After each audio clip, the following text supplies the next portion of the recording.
Hello, Mr. Mouse. How's everything?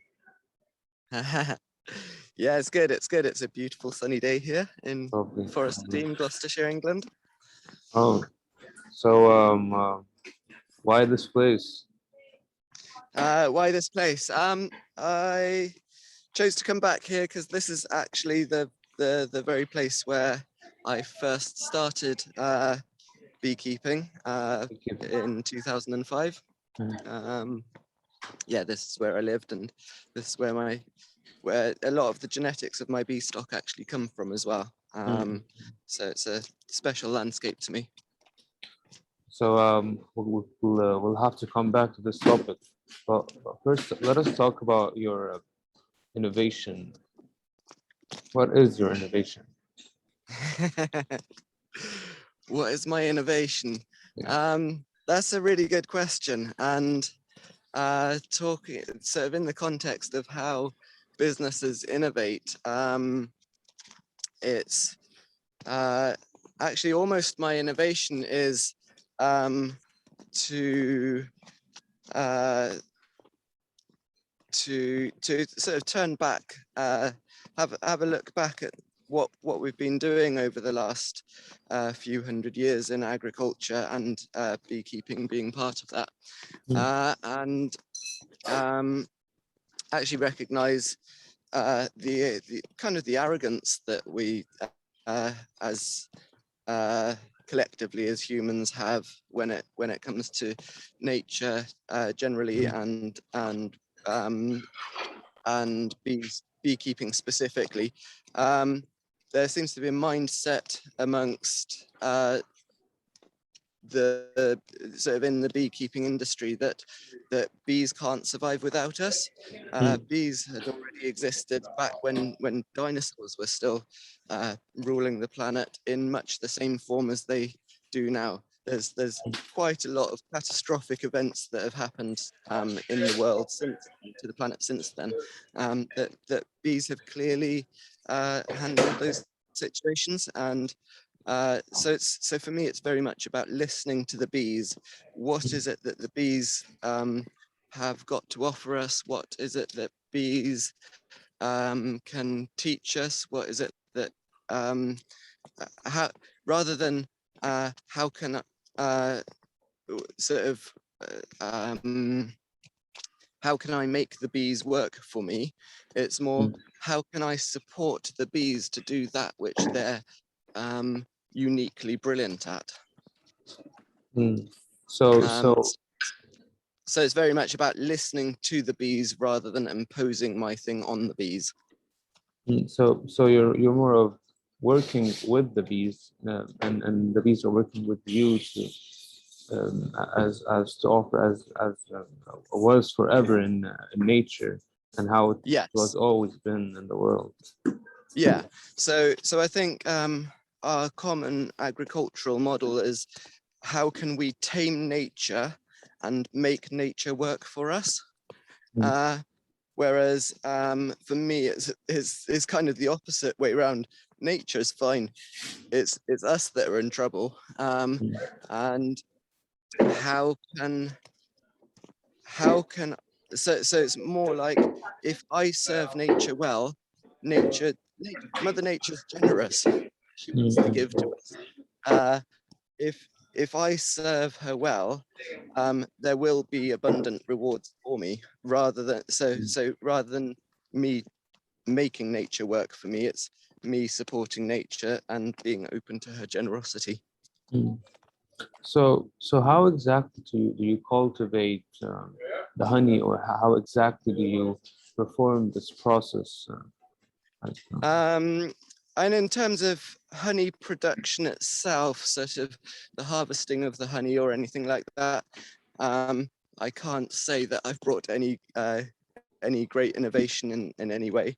Um, it's more about my relationship with the bees, where I'm doing something that is not the current industry standard. mm, So yeah, and I do framed beekeeping, which is industry standard throughout most of the world. I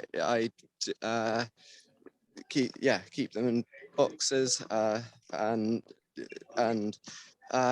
so just like everyone else does, or most other people do, and but it's so my innovation, I guess, has been more in how I deal with pest and disease. And there it is, that sort of takes us back to the first question, which is I don't deal with it. That is the big innovation. I don't. I let the bees do it. The bees have been doing it since way before humans lived on this planet. The bees were doing it. They can carry on doing it. They're the experts. Why would I interfere with an expert? So what I do is I provide a home for them, and sort of undoing the damage that had been done over the last few hundred years with bee breeding. It took sort of, yeah, I guess the best part of a decade, really, of just supporting the bees. So I provided beehives for the bees. I provided supplemental nutrition for the bees at times when they were struggling, and just supported them to do their best to deal with the pests and diseases that existed, and through evolution. So my understanding of evolution is pretty simple. I guess maybe one way of saying what, answering the question what my innovation was, is like I listened to my primary school science teacher about Darwinism and how sort of natural selection works, and survival of the fittest and local adaptation and stuff like that. It is just primary school science that I'm using. And again, so simplicity is probably a theme that runs through it, going back to basics, doing the basics well, rather than trying to do like some magical high-tech thing, and totally forgetting about the basics and doing that. So my understanding, like when I started beekeeping in the early 2000s, my understanding was that bees are about to go extinct if there isn't some radical change. And yeah, taking my understanding of how evolution works, that was then either I medicate my bees like everyone else does, or almost everyone else does, and so let me just rewind a sec. So that if that evolution works in such a way that organisms will evolve to thrive with whatever conditions they're faced. And if they don't evolve to thrive in those conditions, they will become obsolete and other organisms will outcompete them. So if I medicate my bees, then I will evolve pests and diseases that learn to thrive in those conditions that I've created where the bees are medicated. And if I don't medicate my bees, I will evolve bees that or not I will evolve, but I will support the evolution of bees that handle pest and disease themselves, which actually makes my job as a beekeeper much easier and cheaper. Those medications aren't free and they don't apply themselves. So actually, if I have bees that handle pest and disease themselves, then that means that I don't have to spend thousands of pounds on expensive medications, and I don't have to spend time applying those medications to my bees or paying other people to do that. So actually, the direct cost, the direct benefit for the beekeeper, and then in turn for the customer as well, is a reduction of cost, and also a reduction in the risk of contamination, because several of the bee medications that were being used have been banned because they're dangerous, although at the time they were deemed to be safe. So the point is that bees could naturally develop an immunity against all the pests and diseases without human interference, as human interference will then disturb that process and actually become of a disadvantage to bees rather than a benefit. Yes. So when I was a young boy, bees were free, and now it was considered bad luck to sell bees, and that was possible to operate in that way at that time because there were so many feral bees living in the wild, each producing a swarm every year, that if you wanted a colony of bees, or if you wanted several colonies of bees, you would just put some bait hives in the trees, or you would catch the swarms when you noticed them, and there are your bees for free, provided by Mother Nature. Whereas now, now I sell colonies of bees for about £250 each, and they're not even the most expensive bees you can buy. You can certainly spend more money than that on a single colony of bees if you want to. And my mission is to support the bees to get back to a state where there is an abundance of feral colonies again, like there used to be when I was a young boy. And I actually see that beekeepers are actually the #1 problem that our feral populations of honeybees have at the moment. So what I hear in the news a lot is about farmers using pesticides, about habitat loss. And yes, those are real problems. Obviously, if you spray a field with insecticides, the bees being insects, they're going to suffer from that. But that will only ever affect the bees in that area at that time. And likewise, habitat loss. Bees' natural habitat is hollow trees.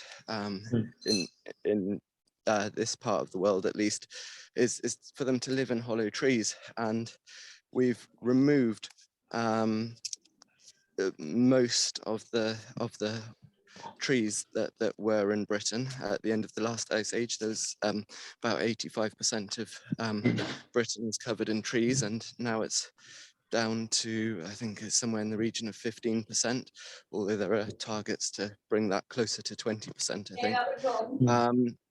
I might be slightly out on the exact percentages, but it's in that region.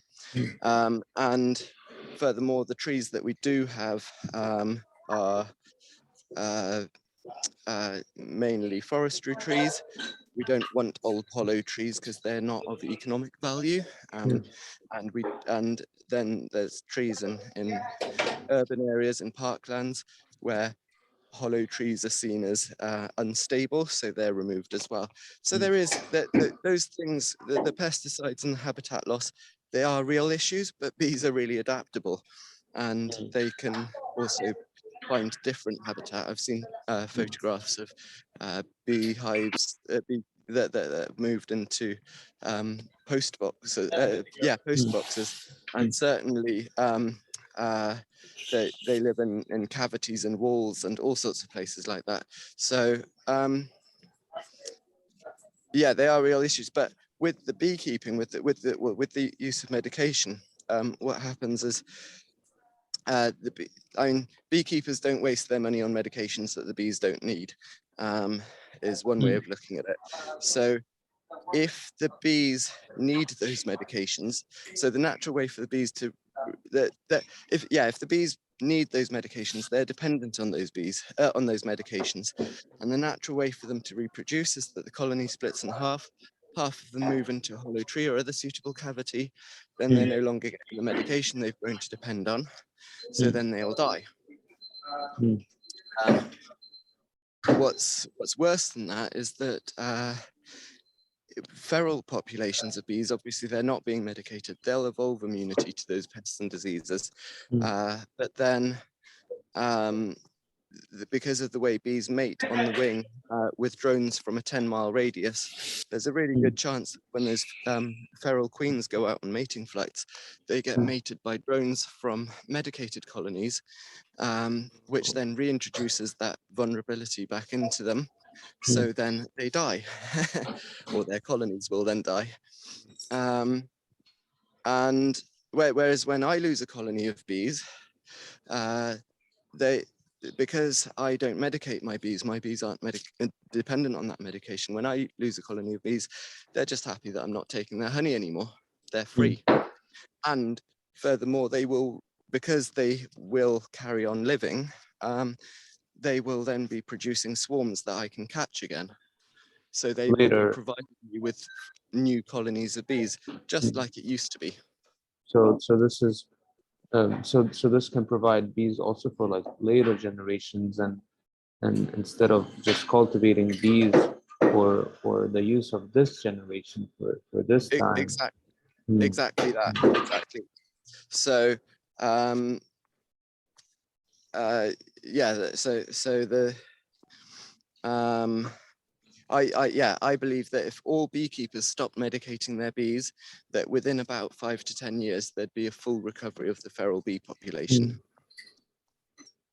So, Mr. Maass, I just want to ask you, what inspired you to actually go with the Darwinian beekeeping style instead of the way that everybody is actually doing?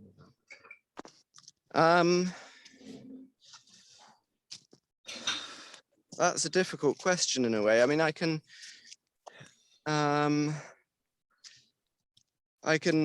sort of point to some things in my childhood where, like, I have, like, my parents were into organic agriculture before organic agriculture was a fashionable thing, before you could buy organic products in supermarkets. So there was always an awareness of sort of there being issues with how we treat the environment. I'm also really interested in history, so to me it seems strange that we're seeing climate change as a modern phenomenon that's happened since the Industrial Revolution. My understanding is that the Mediterranean basin, both on the European and the African side, was really green, fertile land before the Romans deforested it.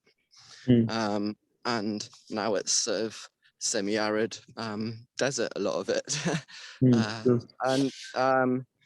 And that this is in no ways unique, that and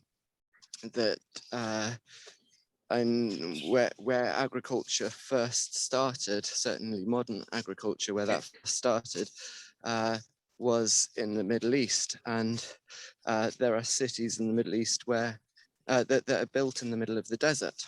Now that's really odd, because humans worldwide live within a very close distance of the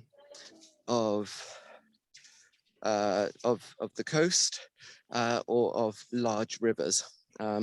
Not all humans, but I think about 80% of humans live within a few miles of the coast. And certainly all the big cities and stuff, or most of the big cities worldwide, are near the coast and in very fertile areas of land. So why in the Middle East are there cities that are built in the middle of the desert, neither near the coast and not in fertile lands? Well, quite simply, 10,000 years ago, when agriculture was born in that area of the world, it was incredibly fertile land. It's those modern farming techniques which turned fertile lands into the desert, just like a few thousand years later the Romans did in the Mediterranean, and just like we're busy doing pretty much all over the whole planet right now. So you believe if people continue to do this, it will actually bring big conflict to the environment, maybe even destroying our natural environments? Sorry, I didn't hear the first part of that question clearly. So you believe if people continue cultivating the land in a improper way and using the environment for their benefit instead of for the benefit of them regenerating and life keeps on going for generations to come and go, will it be to a big conflict with the environment and maybe even destroy our natural environments, such as the environments that were destroyed and the green that turned to a desert in the Middle East? Yeah, and I just pointing out, in no way is that unique to the Middle East. That's where modern agriculture started, and that's where and it's seen as the birthplace of modern agriculture. And we've carried that on ever since everywhere else. And there might also be parallels elsewhere in history. I'm not, though I'm really interested in history, I'm not, wouldn't call myself a historian. That I don't believe I have a complete view of what happened. But yeah, it's not that I think it might. It's totally clear. I believe the National Farmers Union in Britain said that we've got about 40 years left of ploughing the land before the asset becomes worthless. The asset being the land that we're ploughing. So it's totally clear that things have to change. And in the whole climate change debate, what I'm not hearing is that at least 40% of all harmful emissions of all CO2 released into the atmosphere, and also particulates in a lot of cases, are caused by agriculture. So we're trying so hard to sort of reduce our reliance on burning fossil fuels. We're trying so hard to reduce electricity consumption by getting energy efficient light bulbs and all sorts of things at great cost, while completely ignoring the number one polluter, which is agriculture. But there is also another side to this. So, for instance, Alan Savory, I hope I've got his name right, he has clearly shown how desertification can be reduced in a very short time by producing more food, but doing it in the right way. So working in support of nature rather than working against nature, using that. Gabe Brown in the US, he's done similar things as well. He demonstrates very clearly that it's actually by following the profit motive, he's managed to reduce his costs of production to produce more food of a higher quality with better nutritional values on the same land. And what's that and at the same time sequestering huge amounts of carbon from the atmosphere and improving soil quality and improving habitat for wildlife, because wildlife doesn't generally enjoy deserts.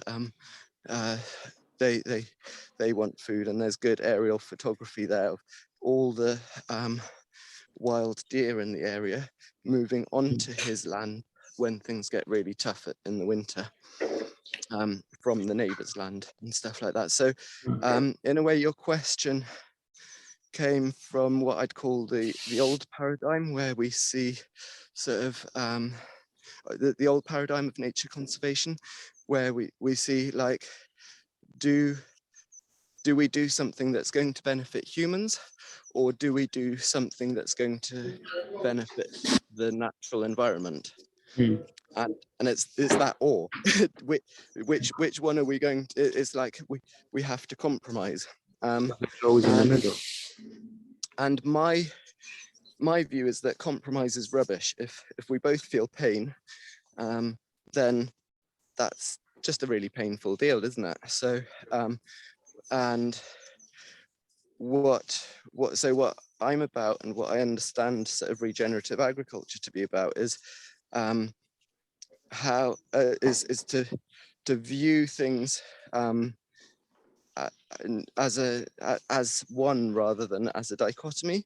So that thing that I just described with where the two people that I just referenced, they're doing what's good for nature in order to receive abundantly from nature. So working against nature is really hard work, and it's really expensive, and it doesn't produce good long-term results. Whereas working with nature is actually easier. It's much easier to go to travel downstream in a boat than it is to travel upstream in a boat. So it's not. Yeah, my view of doing what's right for nature isn't about separating people from that environment, but actually what I'm all about is growing healthy connections between people and their environment. And so it's in my best interest to support bees to be healthy, and to support a strong feral population of bees, because that means that there will be that means that the bees will thrive without me having to work very hard. It means that if I want more bees, I can just put out more boxes and the bees will come. And again, like you said, for future generations as well. And for future generations, we also need fertile soils, and growing more plants makes soils more fertile. Growing more plants produces more food for us. There's no conflict there. Growing more plants and having more fertile soils creates more space for more nature to thrive. So there's no conflict there. It's not should we so yeah, my Darwinian beekeeping isn't a threat to there being plenty of cheap honey in supermarkets. It's actually going to produce more honey at lower cost, of a better quality. So there'll be more honey in supermarkets. And it's going to mean that there's going to be more bees in nature. And if there are more bees in nature, there's they do an important job for pollination. And we often hear things like about 40% of the food that we eat is pollinated by honeybees. Well, that also goes for wildlife. There's loads of birds and mammals that live in the wild that eat fruits and berries and nuts and seeds. Who pollinates those? Bees do. And if there are no beekeepers in that area, and no feral bees in that area, then that crop will be reduced, which means that that the amount of food for wildlife is also then reduced. Whereas if we get that feral population of honeybees back up, there should be significantly more bees living in the wild, and not only significantly more bees living in the wild, but also significantly more wild birds and wild mammals that depend on the bees for the pollination services, just like we do. So it's not either or, it's do the thing that's right for us by doing the thing that's right for Mother Nature. So Mr. Maass, do you believe with all the increase in population all around the world, and how businesses thrive to compete with other businesses in order to satisfy these the demands of today's world? Do you think that the Darwinian beekeeping will still be will be able to work to fulfill the demand of all the huge demands of the population of the world's population today? Okay, can I come back to that question in a second? Because at the beginning of the interview, I told you that I'll be showing you something that's really Yeah, special to me. yeah. So if I turn around now, the tree that you see behind me Hmm. is an ash tree. Hmm. Um, and it's too cold at the moment for the bees to be flying, and I'm not sure if you can see enough detail, but towards the top of the picture, there is a hole in that ash tree just below the just above below the fork. I might need to there. So you see the trunk forks, and just below that there's a hole, and in that hole lives a feral colony of bees that has been there for about 10 years now. 10 years. Yeah, about 10 years, the same colony of bees have lived there. I've monitored it continuously. About 10 years ago, Hmm. there was they got, because there was bees in there before, and about 10 years ago, a woodpecker ate all the bees in there about this time of year, might have been February. So there's a lot of broken honeycomb on the ground where the woodpecker had eaten the larvae from and the bees themselves. And since then, I've been monitoring it to check that there are bees there before and after swarming season, and it's always been the same bees continuously.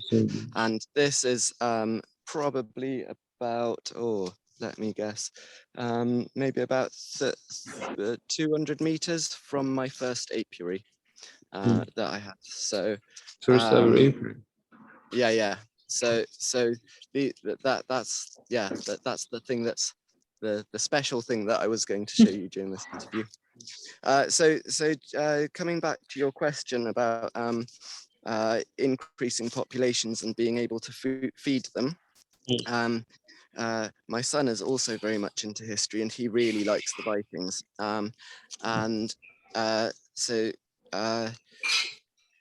About 800 years ago, the Vikings in Norway had a practice where, because of overpopulation as they perceived it, where they would have a lottery, and if you lost that lottery, you would be sent away from your home country to go and make a life elsewhere. So you'd be given a boat and some food and supplies and all of that kind of thing, and then you had to go and make your living elsewhere, which is why the Vikings were good at invading other places, because there was that pressure to leave, because their way of living was so successful and very much in tune with nature.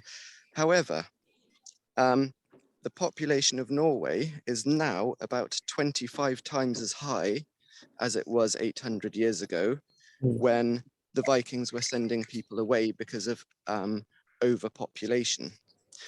I would now describe Norway as a very big, spacious country in terms of how much space there is per person, that it's easily able to support its population. It's one of the wealthier countries in the world that has plenty of space, and that's with 25 times the population density that it had at the time when the Vikings deemed there to be an overpopulation problem.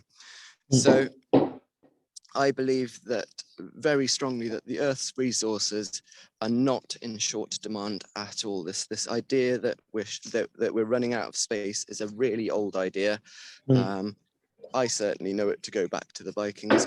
I wouldn't be at all surprised if it goes much further back than Viking times 800 years ago. And probably so it's just a fallacy. And I also believe that the world's second largest exporter of food is the Netherlands. The Netherlands, it's a tiny little country that is more densely populated than almost any other country in the world. I think it's Europe's most densely populated country.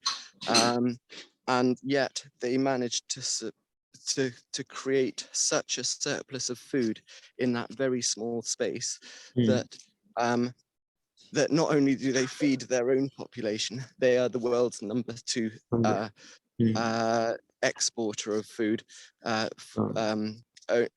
only being beaten by the US, which again is a huge and very fertile country with a very low population density. So if we look at technological innovations that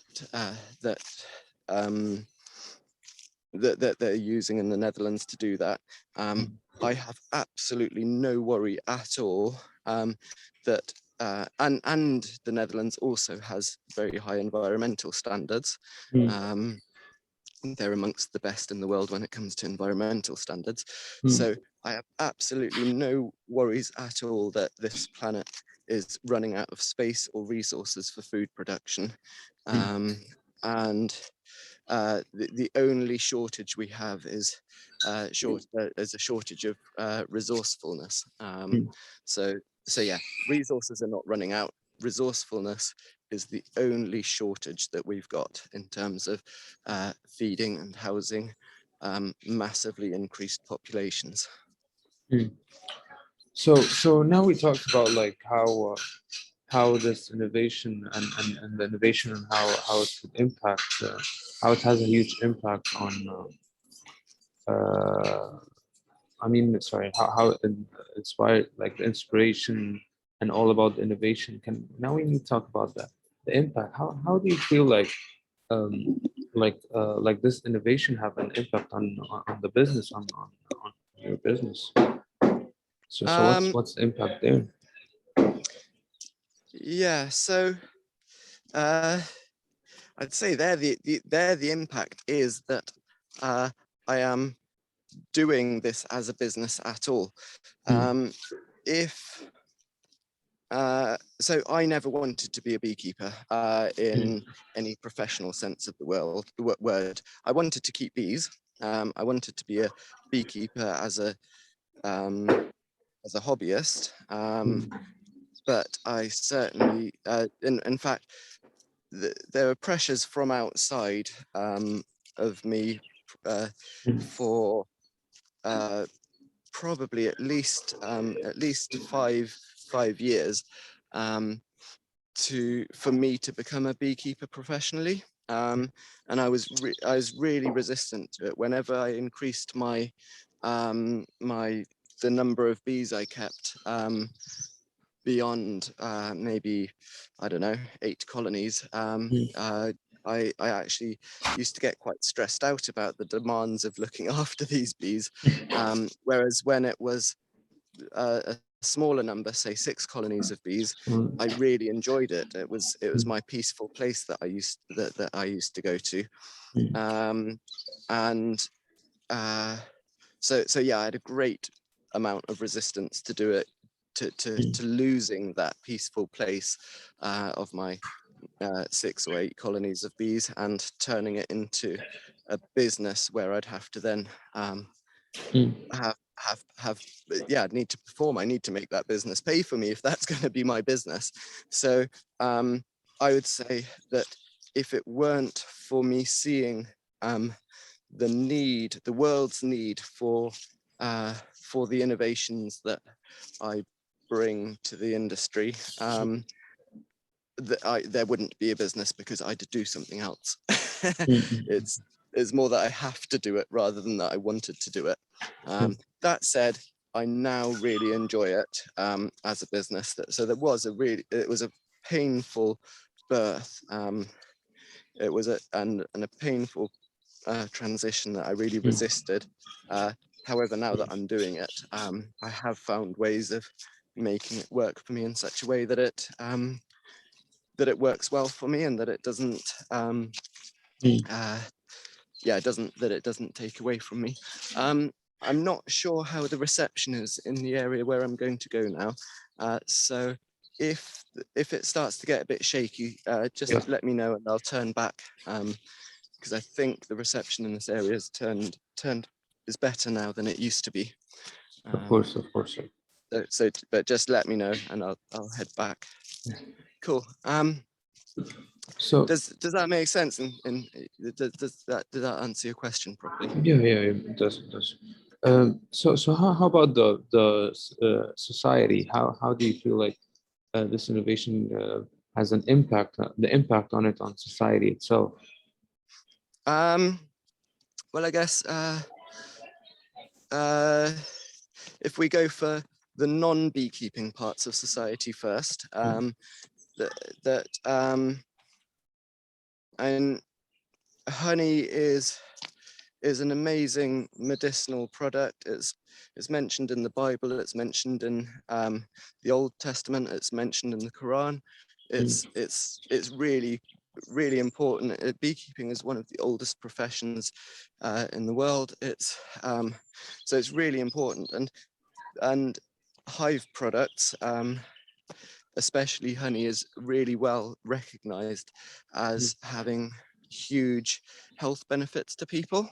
And actually, I think there are other hive products that are less well known throughout some areas of the world, although other areas of the world do recognize the benefits of propolis. And I think they are possibly even greater than the benefits of honey. And that's not taking anything away from the health benefits of honey. So having a thriving bee population is actually good for everyone. If farmers are having to pay for pollination,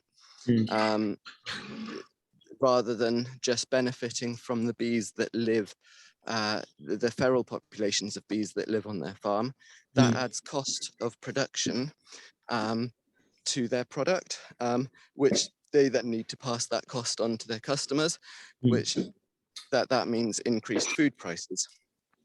So a healthy population of feral bees impacts everyone by reducing food production costs and therefore food prices.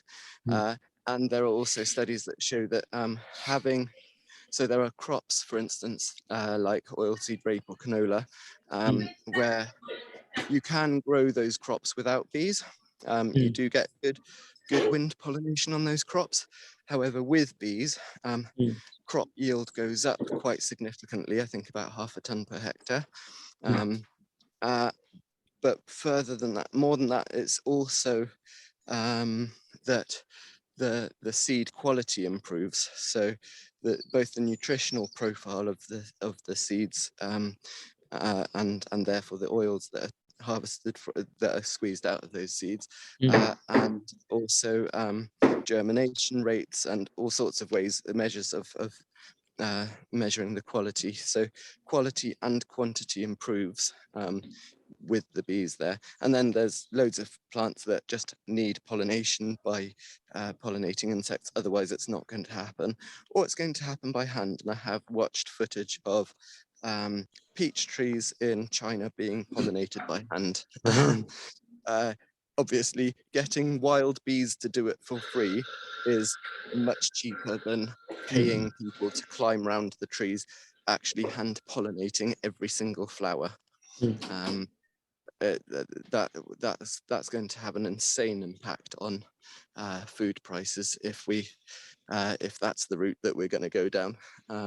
So clearly, healthy bees is good for everyone. So, without a doubt, this innovation will have many impacts on business and societies, but without a doubt, it will probably have the biggest impact on the environment. And how do you think that that is, and how large is the impact, and how large could the impact be, per se? And in terms of data, it's hard for me to that's not my area of expertise. I'd say that listening to bees is more my area of expertise. But and just some rough figures like that might indicate sort of the scale of this.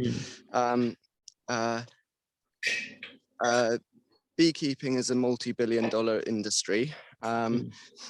It's I've seen estimates that for every $1 earned by a beekeeper from beekeeping activities, their benefit to growers, farmers and growers, food producers, is about $40. And so that's a huge impact just on food producers. I would say that there would be comparable sort of impacts in the wild as well, in terms of increased production because of bees, or reduced production because of the lack of bees, whichever way you'd want to see it. So we are talking about like vast quantities of benefit in terms of financial benefit, or financial equivalents, or whatever. But in terms of actually putting some hard numbers in there, I'm going to struggle to give you something something realistic. I'd probably massively underestimate it. Like how about like an overview, like how this could benefit the environment, as in how this will help bees to keep on populating and having more have a bigger population of bees that have immunity that can defend themselves without human interactions, and how do you think this impact could it also be linked to how climate change, and how bees could offer and populate more trees and like plants and whatsoever that could Yeah, so also. in one, and the where I've just sort of said about given some data from canola production, oilseed rape production, there's obviously, if you've got better pollination of wild plants, then those wild plants are going to produce more seeds of higher quality, which provides more food for wildlife, but it also provides more seeds that are going to fall to the ground, and then germinate. So more seeds will definitely have a direct impact, and better quality seeds will definitely have a direct impact on the number of plants that germinate, and therefore also grow, and therefore also suck carbon out of the atmosphere, and therefore also produce food. Or it's just a win-win all the way around. It's So let's say uh, uh, beekeepers decide to change their ways and actually go for the Darwinian beekeeping style. In your opinion, what do you think could be the short-term effects on the environment, society, businesses, and everything, and all the environment? Well, okay, so that could be estimated in several different ways. I mean, and like, or looked at from different points of view. So, I have every empathy with beekeepers who believe that they must carry on medicating their bees, because otherwise the bees die. I was categorically told by really good, knowledgeable beekeepers that when I said that I was going to stop medicating my bees, they were like, threw their hands up in the air and said, "But Christian, in 2 years you will have no bees." That was in 2005. I now don't have 2 colonies of bees, but a little over 50 colonies of bees. I sell dozens of colonies of bees every year, and I haven't medicated them for all that time. So clearly, they were wrong, but I also feel they were right in that that they did predict that there would be a massive impact on my bees. And for 5 years, all I was actually feeding I never I didn't take any honey in the first 5 years other than a little taste sometimes while I was beekeeping. Um, but I was still feeding them, and I was still providing them with uh, boxes to live in and frames to live in. So that there was, I had all the cost of beekeeping without any of the, uh, well, I had rewards that were like emotional rewards or whatever, but without any of the physical rewards of getting honey or anything else from which any income could be generated. And at that time, it wasn't a problem because I wasn't looking at it as a business. I was looking at it as a hobby, and was working in service of the bees. So that was my reward. That was what I was doing it for. But if I look at that, so for most hobbyists, I would imagine if they stopped, well, I believe that maybe with commercially used stocks of bees, about 90% of bees would die if we didn't medicate them. So there's a lot of truth to that the bees will die if we don't medicate them. But about 90% leaves 10%. But that might take 5 years, like it did for me, to rebuild stocks with all the costs involved. So if you're a hobbyist with 3 colonies of bees and 90% of your bees are going to die, chances are that you'll have no bees. Like I was told, I would have no bees. Equally, if you're a commercial beekeeper and someone was to suggest to you that you should run your business for the next 5 years with all its costs, but with no financial reward for the next 5 years, never mind beekeeping, just tell me any industry that could take a burden like that. So I totally empathize with any initial reluctance to go down that path. However, requeening is a standard treatment for quite a lot of problems that beekeepers face. That if the colony has with various health issues, with various productivity, temperament issues, all sorts of things, the solution is replace the queen with a new queen from better stock. So, And that would be the solution here. So actually, having learnt from through trial and error, it's my way, my journey of supporting bees to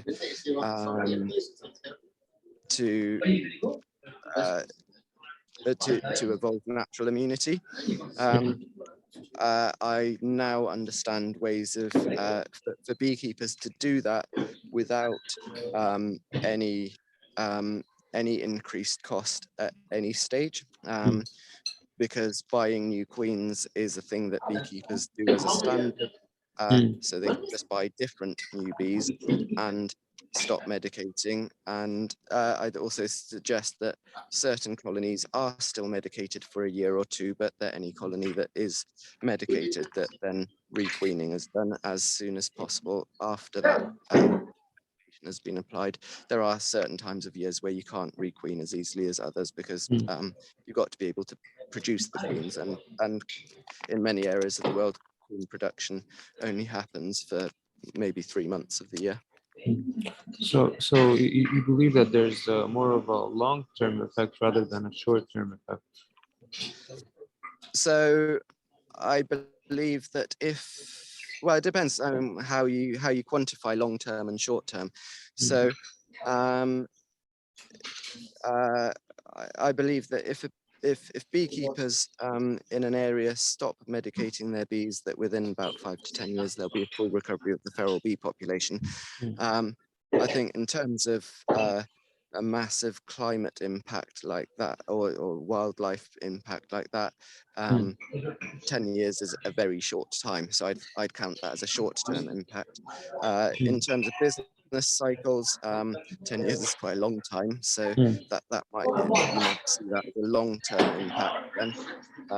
Although with requeening, I think that the transition can be made pretty much painlessly in maybe 5 years easily, 5 years.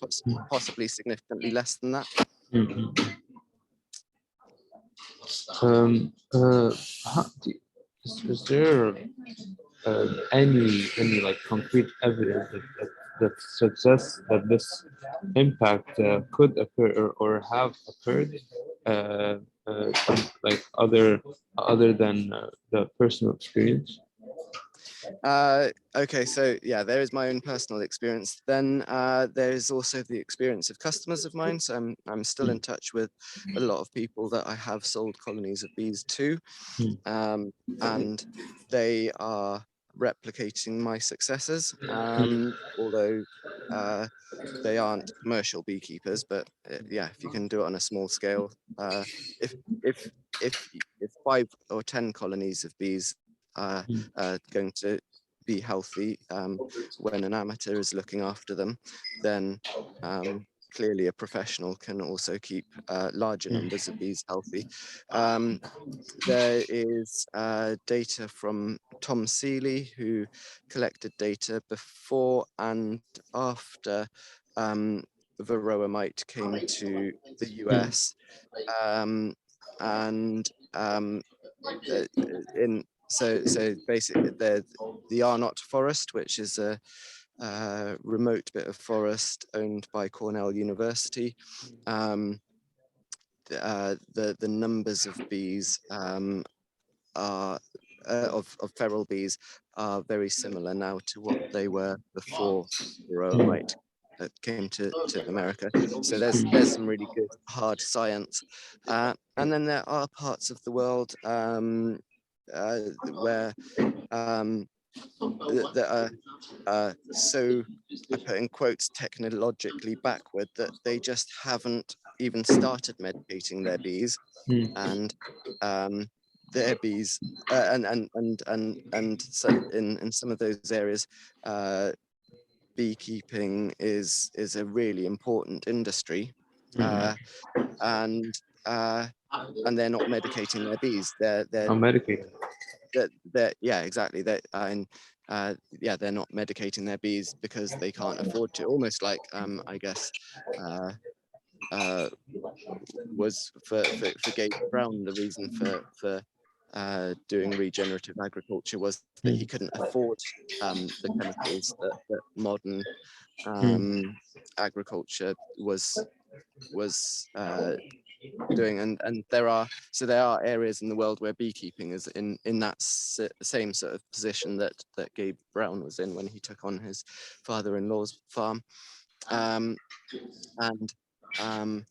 they have thriving colonies of bees in large numbers in these areas of the world where they hadn't even ever started medicating their bees, probably to a great extent because they couldn't afford to, and possibly because they also didn't need to.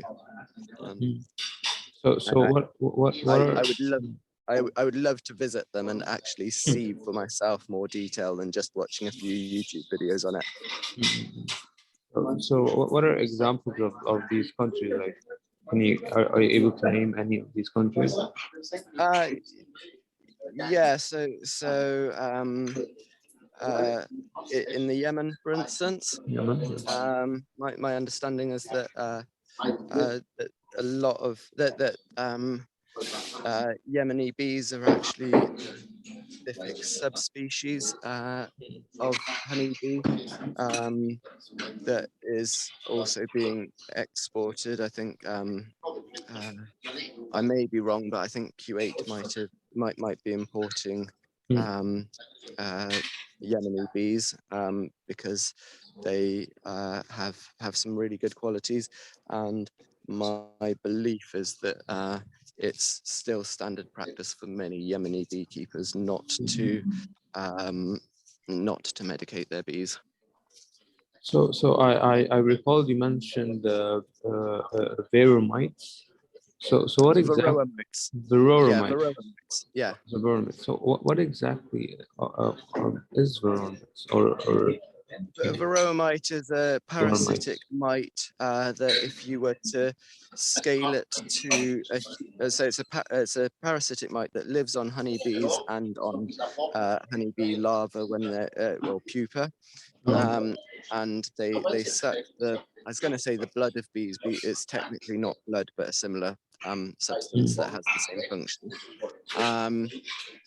And just to put it into proportion, if you were to scale a bee up to the size of a human being, the varroa mite would be the size of a dinner plate. Dinner so plate. yeah. So just to put it into context, yeah, a blood-sucking mite that lives on the outside of the bee. That's the equivalent size to a dinner plate on us. And they if in populations of bees where the bees can't deal with them, they will kill a colony in less than 2 years. 2 years and kill a whole colony? Yeah, they'll kill the whole colony in less than 2 years. Interesting. Could you say that many people it's really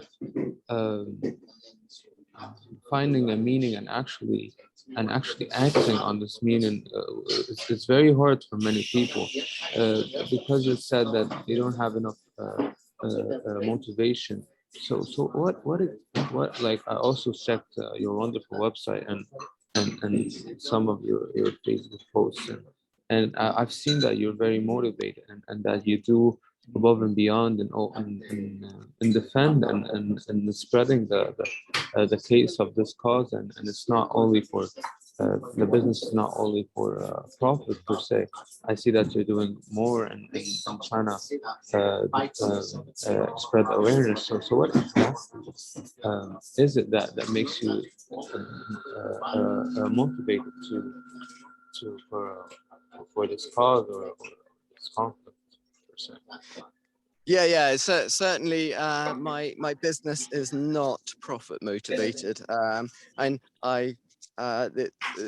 it's if I wanted to make money, I'd do something quite different.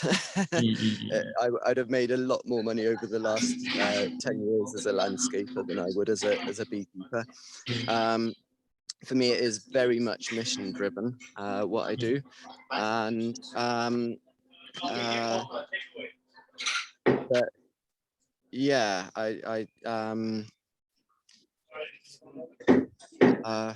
just got distracted by the view that I'm looking at. It's so beautiful. So nah, can you just summarize the question again, actually? So what is the motivation behind what is the motivation? What is your motivation behind all of the spreading of awareness of the Darwinian beekeeping, the way you cultivate the bees and the newsletters and everything that you're doing for this cause? Yeah, okay. So motivations behind that. I my first interest in beekeeping came, I guess, from my dad telling me about his grandfather who kept bees in the center of Berlin when my dad was a little boy. And then also, I guess, growing up in the countryside, I saw beekeepers at work sometimes from a distance. I unfortunately never had any personal sort of connection to them, and it's hard to approach a beekeeper at work. They're wearing a bee suit for a reason.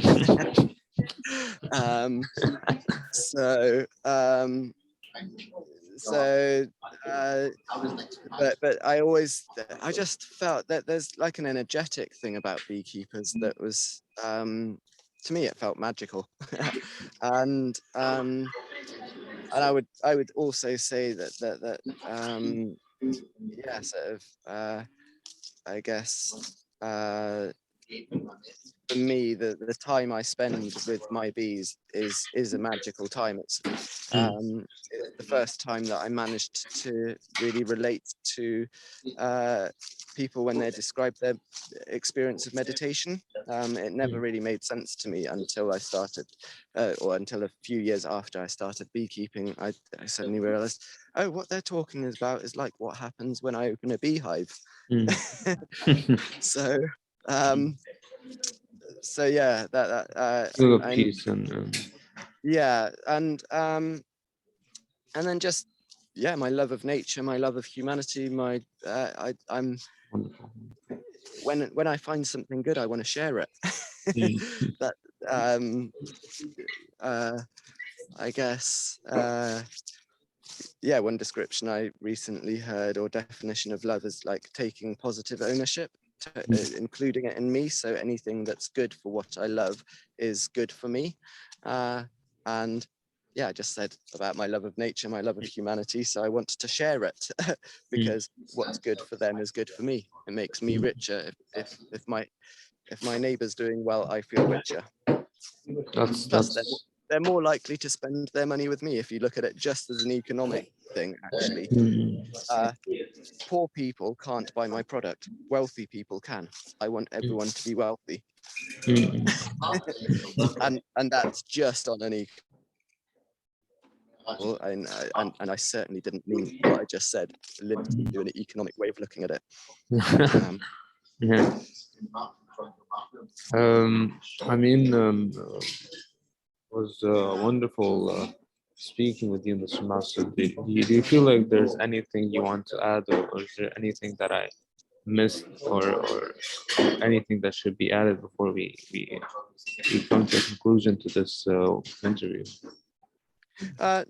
No, I think yeah, I think we've definitely talked at quite some length, but I'd certainly be open to like if you get questions in response to this video, I'd certainly be open to following this up by answering people's questions.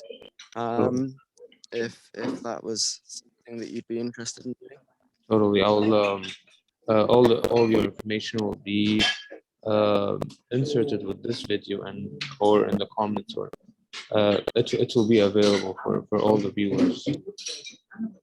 Hopefully. Fantastic. So yeah, if viewers to this have any questions, I would be delighted to hear them and respond to them. And I think that there's no such thing as a stupid question, so long as you don't know the answer. It's good to ask. Smart people ask more questions. Okay, thank you, Mr. Maass, for a wonderful time. I really enjoyed the interview today, and I hope to be in contact in the future. Okay, fantastic. Thank you very much. Thank you.